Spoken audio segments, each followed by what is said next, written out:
You know, my dear friends, one of the happiest part of a priest's life is celebrating baptisms. It's generally filled with tremendous joy and happiness, especially if you're baptizing little babies. And weddings too can bring their share of joy into the life of a priest if a couple is truly committed to the marriage preparation process and is truly willing to grow together as a married couple. But one of the hardest parts about being a priest, and I'm sure it's a sentiment that's shared amongst all of us priests, is doing funerals and celebrating funerals for loved ones. Because sometimes they can be so darn difficult, because how do you come up with words of comfort and consolation to help people in their greatest moment of need? How do you try to make sense of a tragedy? How do you try to let people leave the church with a sense of hope in the resurrection of the dead? That can be challenging and very, very hard to do at times, especially when you deal with the death of a young person, when you deal with a tremendous tragedy, or when you deal with something that just shouldn't have happened.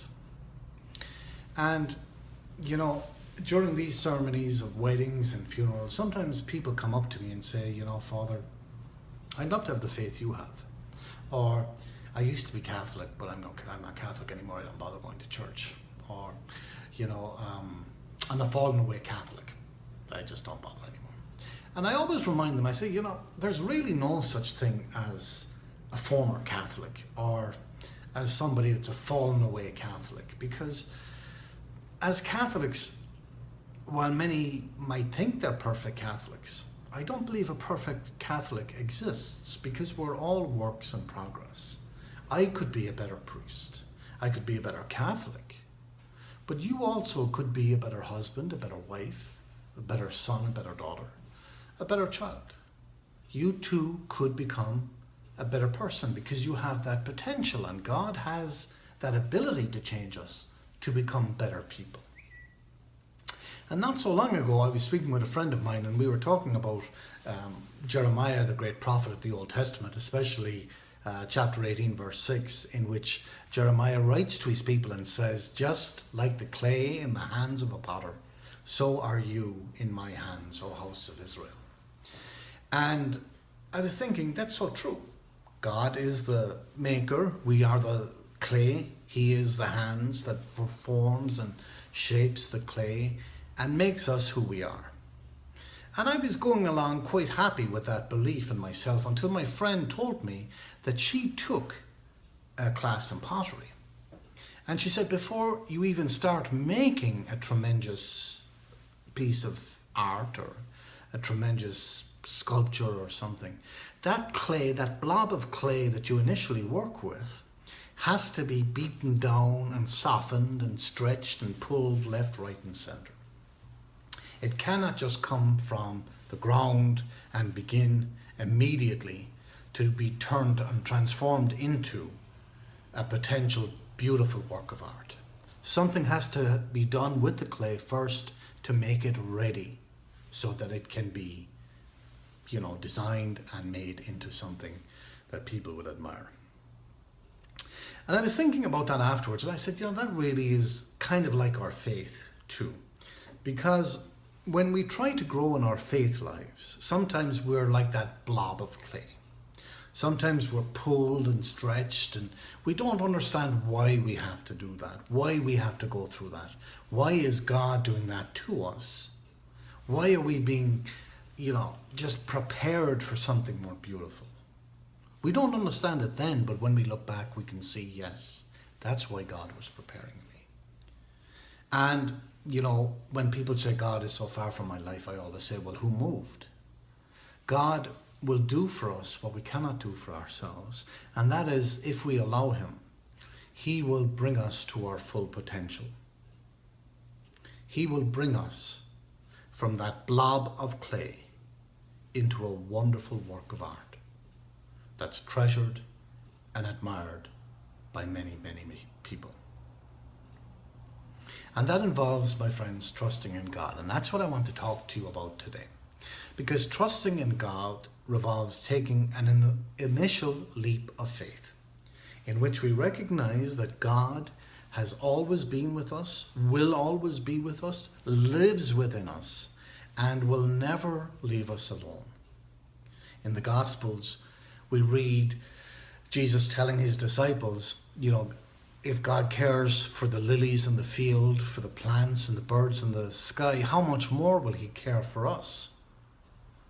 And if that's the case, how much more should we trust in God that he will be with us always and never leave us alone? We just look to the person of Christ, the model Christian, the model person that we should all try to imitate. We are told that during his public ministry, Jesus spent significant time in prayer, discerning and committing to the Father's loving will, and in doing so, he was teaching us to do the same. Now, trusting doesn't sound easy. Trusting in God does not sound easy. But we're like the disciples and many of the believers throughout the centuries that have it in our hearts, but when crisis comes, when tragedy strikes, we move from the heart of trust to the head of reason. And we say, how could God love us? How could this happen to us? We may even look into our own lives and say, well, how could he love me?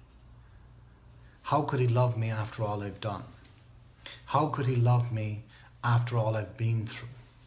How could he love me when I've neglected him in my life? Well, he still loves you completely and utterly, no strings attached. Through the sacrament of reconciliation, he reconciles you back to himself and lets you let go of the sins that weigh you down.